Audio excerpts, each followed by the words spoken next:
Hey everybody, it's Erin from Cornell Studio Supply. Right here I have in my hands a beautiful bowl that was a fixture in my living room at home forever until we took over this place, and it's been in the studio ever since. So that all of you know what I'm talking about when I say sprigs and texture and low fire masters. This is Diana Kersey, workshop recap number 7.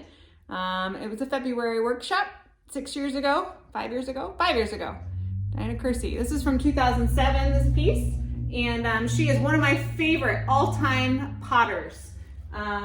You definitely need to check her out. And to recap for her workshop, to remember what we were doing, we made sprigs out of plaster so that we could use them right then in the workshop. And we made 2 signs for Cornell Studio Supply. It's out on Dixie. So when you come through, you should check it out. Here's her famous little birds. She considers herself an architectural ceramicist, and I would have to agree, because here's her work right here.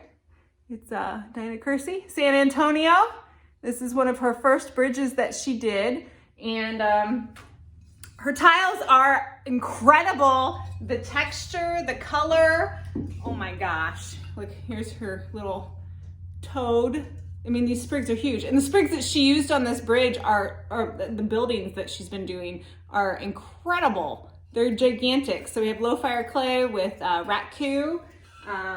She likes the durability of those 2 things. I stacked these up because I thought they looked really cool together. But again, this beauty right here, Diana Kersey. Diana Kersey, everybody. She's amazing.